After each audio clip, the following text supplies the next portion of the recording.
और एक सीका ले लिया, उसको बाण बना लिया। और वहीं से बैठे बैठे खेल खेल में ही राम जी ने जयंत को सीक का बाण मारा। सीक धनुष सायक संधाना, और भगवान के संकल्प से वो सीक के धनुष का सीक का बाण वो ब्रह्मास्त्र बन गया महाराज। अब जयंत के पीछे वो बाण चल पड़ा। प्रेरित मंत्र ब्रह्म सरधा, प्रेरित मंत्र ब्रह्म सरधा, चला भाजी बायस भय पावा, चला भाजी बायस भय पावा। धरि निज रूप गयऊ पितु पाई, धरि निज रूप गयऊ पितु पाई। राम विमुख राखा तेरी नाई, राम विमुख राखा तेरी नाई, राम विमुख राखा तेरी नाई। भगवान ने जब वो तिनका लेकर और उस बाण को छोड़ा, अब तो वो बाण ब्रह्मास्त्र बन गया और जयंत के पीछे चल पड़ा। अब जयंत भगा, अपने स्वरूप में आ गया। वो कौए का रूप त्याग दिया और अपने निज रूप को धारण करके जयंत भागता हुआ अपने पिता के पास पहुंचा। और जब पिता के पास पहुंचा तो पिता ने भी देखा। इंद्र ने कहा, अरे भाग जाओ, यहां से भाग जाओ। बाप ने भी भगा दिया, आश्रय नहीं दिया। क्यों? बोले पीछे से ब्रह्मास्त्र आ रहा था। अब जयंत क्या करे? अब जयंत वहां से भगा, बोले ब्रह्मा जी के पास चले। ब्रह्मा जी के पास गया, ब्रह्मा जी ने भी देखा, भगा दिया। बोले भाग जाओ, यहां मत आना, नहीं तो तुम्हारे चक्कर में हमारा बंटा ढार हो जाएगा।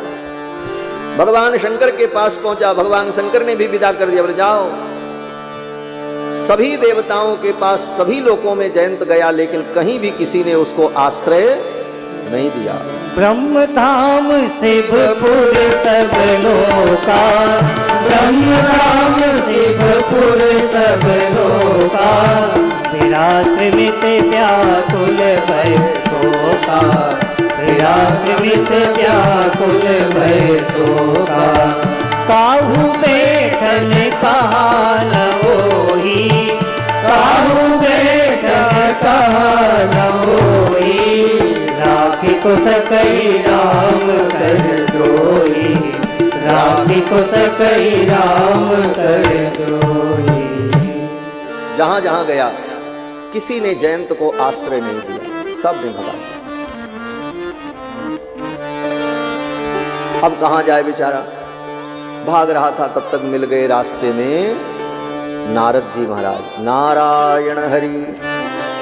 जब नारद जी आते हैं तभी भगवान की महिमा प्रकट होती है। अभी भगवान की महिमा कहां प्रकट हुई? भगवान देवर्षि नारद ने सोचा ये जयंत भगवान की महिमा को जानना चाहता है तो अब मुझे चलना चाहिए। जब नारद जी आते हैं तब भगवान की महिमा प्रकट होती है। नारद जी आए और नारद जी ने देखा। नारद जी ने पूछा, अरे जयंत कहाँ जा रहे हो? सुनो सुनो। जयंत ने कहा, महाराज कहाँ जा रहे हैं ये हमको भी नहीं पता है। बोले तब? बोले ये बाण जहां जहां ले जा रहा हूं वहां वहां जा रहे हैं। नारद जी ने कहा, अरे सुनो सुनो। जयंत ने कहा, महाराज बताओ क्या पूछना है? नारद जी ने कहा, अच्छा ये बताओ ये बाण तुम्हारे पीछे क्यों लगा हुआ है? जयंत ने कहा, महाराज क्या प्रश्न आप करते हैं, ये बाण मेरे पीछे क्यों लगा है? अरे मेरा प्राण लेने के लिए लगा है, और किस लिए लगा? तो नारद जी ने मुस्कुराते हुए कहा, जयंत विचार करो, अगर ये बाण तुम्हारा प्राण लेने के लिए तुम्हारे पीछे लगा होता तो ये कब का तुम्हारा प्राण ले चुका होता। राम जी का बाण चले और व्यक्ति को भागने का मौका मिलेगा? राम जी का बाण इतना कमजोर है कि सामने वाला भागता रहे और बाण उसको पकड़ न पावे। भगवान का बाण तो अमोघ है, छूटते ही सामने वाले का काम समाप्त। और तुम भाग रहे हो ब्रह्मलोक, शिवलोक, वरुणलोक, और अभी तक ये बाण तुमको पकड़ नहीं पाया। विचार करो जयंत, ये बाण तुम्हें मारने के लिए राम जी ने नहीं छोड़ा। जयंत ने कहा, हाँ गुरुदेव आप ठीक कहते हैं, अगर ये मारने के लिए होता तो मुझे कब का मार चुका होता। लेकिन ये तो और भी बड़ी विडंबना है, ये मारता भी नहीं है और छोड़ता भी नहीं। और छोड़ दे तो कम से कम हम शांति से रहें, मार दे तब भी काम खत्म हो जाए। नारद जी ने कहा, जयंत ये बाण भगवान का तुम्हारे पीछे इसलिए लगा है, ये तुम्हें नहीं मारेगा। आज राम जी सारी दुनिया को दिखाना चाहते हैं, ब्रह्मांड के समस्त प्राणियों जान लो, जिसको मैं मारना चाहूंगा उसको दुनिया में कोई बचा नहीं सकता। न ब्रह्मा बचा सकते हैं, न शिव बचा सकते हैं, न इंद्र बचा सकते हैं, न वरुण बचा सकते हैं। भगवान का जो प्रताप है, भगवान की जो महिमा है, वो महिमा प्रकट हो रही है इस लीला के माध्यम से। नारद जी ने कहा, भगवान ने इसीलिए तुम्हारे पीछे ये बाण भेजा है। मारने के लिए छोड़ा होता तो ये बाण कब का तुम्हें मार चुका होता। अब जयंत ने कहा, महाराज अब मैं क्या करूं, कहां जाऊं? नारद जी ने कहा, कहीं मत जाओ, ये बाण जिनका है उन्हीं की शरण में चले जाओ, राम जी के पास जाओ। जयंत ने कहा, महाराज उन्होंने ही तो बाण छोड़ा है, उनके पास जाएंगे तो मार ही देंगे।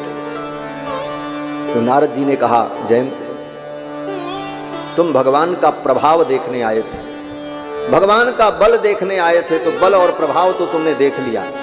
प्रभु श्री राम का बल क्या है, प्रभाव क्या है। एक सींग के धनुष से तुमको उन्होंने मारा और पूरे ब्रह्मांड में तुम्हें कहीं कोई आश्रय नहीं मिला। ये तो प्रभु का प्रभाव है। लेकिन इस प्रभाव के साथ साथ प्रभु का स्वभाव क्या है, ये भी तुम देख लो जरा। किसी का प्रभाव बहुत अच्छा हो, लेकिन स्वभाव अगर उसका ठीक नहीं है तो वो आदमी पूर्ण नहीं है। ये तो प्रभु का स्वभाव प्रभाव था, लेकिन अब स्वभाव तुम देख लो, उनका स्वभाव कितना मृदु है, कितना कोमल है, कितने वो दयालु हैं, कितने कृपालु हैं। जयंत ने कहा, कैसे? नारद जी ने कहा, शरण में चले जाओ, तुम्हारे जैसे पापी को भी वो जीवन दान दे देंगे, तुम्हारी भी रक्षा करेंगे, उनका स्वभाव इतना मधुर है। नारद जी ने जब इस प्रकार कहा तो जयंत भगवान की शरण में आ गया। नारद जी ने भगवान के शरण में भेज दिया। जयंत आया और आकर के भगवान के चरणों में धड़ाम से गिर पड़ा। उसे शरणागति करनी नहीं आती, कैसे साष्टांग प्रणाम करना चाहिए। पीछे से ब्रह्मास्त्र भी आकर के रुक गया, ब्रह्मास्त्र भी खड़ा है और जयंत आकर के भगवान के चरणों में गिरा, लेकिन वो शरणागति कर नहीं पा रहा था। उल्टा गिरा और पंख फड़फड़ाने लगा, अपने पंजे को ऐसे ऊपर किए हुए। बगल में बैठी हुई श्री जानकी जी ने देखा, रे अगर ये ठीक से शरणागति नहीं करेगा तो प्रभु इसके ऊपर कृपा नहीं करेगी। तुरंत श्री जानकी जी ने उस जयंत को पकड़ा और पकड़ करके सीधा कर दिया और सीधा करके भगवान के चरणों में लगा दिया। पादयोस्तस्य योजयामास जानकी, जानकी जी ने जयंत को भगवान के चरणों में लगाया। इसके बाद भी वो जयंत एक बार नहीं कहता है, महाराज क्षमा कर दो, क्षमा कर दो। जानकी जी ने सोचा कि ये क्षमा मांगेगा नहीं तो भगवान कहीं इसको मार न दें। परम दयामयी श्री जानकी जी ने स्वयं जयंत के तरफ से भगवान को कहा, प्रभो त्राहि त्राहीति भर्तारम उवाच दयया विभुम। दया से युक्त होकर जानकी जी ने कहा, हे प्रभु आप इस पर कृपा करो, ये शरण में आया।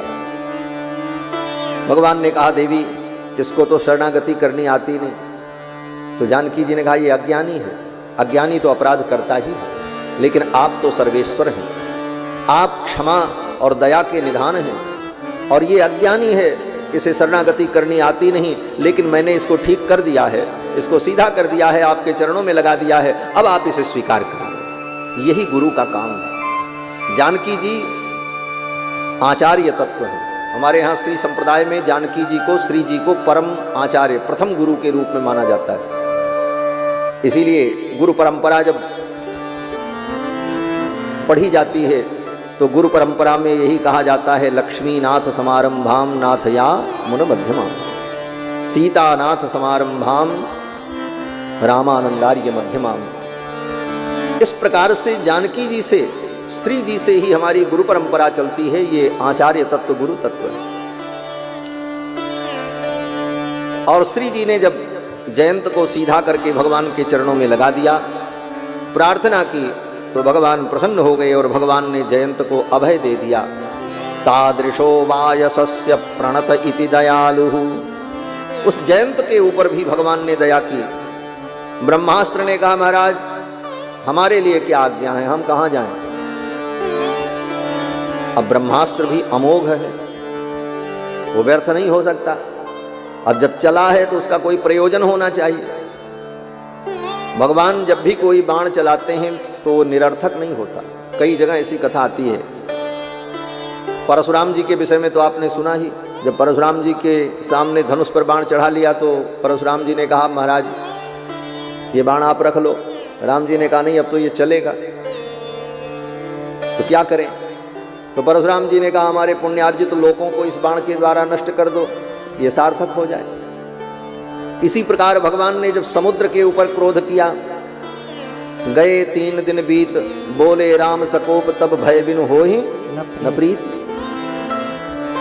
और समुद्र के ऊपर क्रोध करके भगवान ने जब धनुष बाण उठा लिया और धनुष पर बाण चढ़ा लिया, वो समुद्र प्रकट हो गया हाथ जोड़ करके, बोले महाराज क्षमा करो। भगवान ने कहा तुमको तो हम क्षमा करें, लेकिन इस बाण को अब क्या करें, अब तो ये धनुष पर चढ़ गया, अब चलेगा। तो समुद्र ने कहा मेरे उत्तर तट पर जो असुर लोग, दस्यु लोग रहते हैं, उनके कारण मैं पीड़ित हूं, आप इस बाण के द्वारा उनका विनाश कर दो। तो भगवान ने उस बाण के द्वारा समुद्र के उत्तर तट पर रहने वाले जो दस्यु थे, लुटेरे थे, जिनको समुद्री डाकू कहा जाता है, आज भी होते हैं, और जो ऐसे असुर थे, उन सब का भगवान ने उस बाण के द्वारा संहार किया। अब आज यहां ब्रह्मास्त्र पीछे खड़ा है। ब्रह्मास्त्र ने कहा महाराज हम कहां जाएं, अब आपने चला तो दिया और इसको क्षमादान भी दे दिया, अब मेरे लिए क्या आज्ञा है। तो ब्रह्मास्त्र तो भगवान का अमोघ है। भगवान ने कहा ऐसा करो, इसकी एक आंख समाप्त कर दो, तुम भी सार्थक हो जाओ, क्योंकि तुम्हारा भी प्रयोजन होना चाहिए। तो भगवान ने उस ब्रह्मास्त्र के द्वारा जयंत की एक आंख को समाप्त कर दिया। एक नयन करी तजा भवानी, सुन कृपाल अति आरत बानी, सुन कृपाल अति आरत बानी। एक नयन करी तजा भवानी, एक नयन करी तजा भवानी। सुन कृपाल अति आरत बानी, सुन कृपाल अति आरत बानी। जयंत की आर्तवाणी को सुनकर के परम कृपालु भगवान ने एक नयन करी तजा भवानी, भगवान शंकर भवानी को कथा सुना रहे हैं। भगवान शंकर कहते हैं देवी दया निधान करुणा निधान। भगवान प्रभु श्री राम ने करुणा करके उस जयंत की एक आंख को समाप्त कर दिया और उसे जीवन दे दिया। एक आंख क्यों कर दिया? बोले एक आंख करने का मतलब एक दृष्टि देना। अभी तक उसकी दृष्टि में भेद था, राम जी को अलग समझता था, सीता जी को अलग समझता था, लेकिन भगवान ने मानो उसकी एक आंख को समाप्त करके उसको समत्व दृष्टि प्रदान कर दी। और समत्व दृष्टि क्या है? बोले गिरा अर्थ जल बीच सम कहियत भिन्न न भिन्न, बंदों सीताराम पद जिन्हि परम प्रिय खिन्न। श्री सीतारामचंद्र जी एक ही तत्व हैं, इनमें भेद नहीं है। यह समत्व भाव, समदर्शित्व और भी जितने भाव ग्रहण किए जा सकें, कुल मिलाकर के भगवान ने एक आंख समाप्त करके जयंत को जीवन दान दे दिया। इसीलिए आज भी कौवे को एक ही आंख होती है। एक आंख का मतलब आंख में जो पुतली होती है वो दो नहीं रहती, एक ही रहती। जब इधर वाली आंख से देखता है तो वो पुतली इसमें दिखेगी, उसमें नहीं दिखेगी, और जब उस आंख से देखेगा तो उस आंख में पुतली दिखेगी, इधर नहीं दिखेगी। आज भी कौवे की आंख में एक ही पुतलिका होती है। भगवान ने जयंत के ऊपर इस प्रकार कृपा की। जयंत जब शरण में आया तो भगवान ने पूछा, जयंत तुमने इतना बड़ा अपराध क्यों किया? तो जयंत ने कहा कि प्रभु प्रभाव के देखिबे कीन्हो चोंच प्रहार। आपके प्रभाव को देखने के लिए मैंने चोंच का प्रहार किया। बोले अब शरण में क्यों आए हो? बोले अब स्वभाव के देखिबे आयो तुम्हारे द्वार। अब आपके स्वभाव को देखने के लिए आपके द्वार पर आया हूं। भगवान ने कहा देखा स्वभाव, जयंत ने कहा प्रभु देख लिया, आपके जैसा स्वभाव किसी का नहीं। मेरे जैसे अपराधी को भी आपने जीवन दान दिया। आप इतने कृपालु हैं, इतने दयालु हैं, ऐसा स्वभाव किसका होगा। इसीलिए भगवान शंकर कहते हैं पार्वती, जो भगवान के स्वभाव को जान गया वो भगवान का भजन छोड़ करके दूसरा काम कर ही नहीं सकता। उमा राम स्वभाव जय जाना, उमा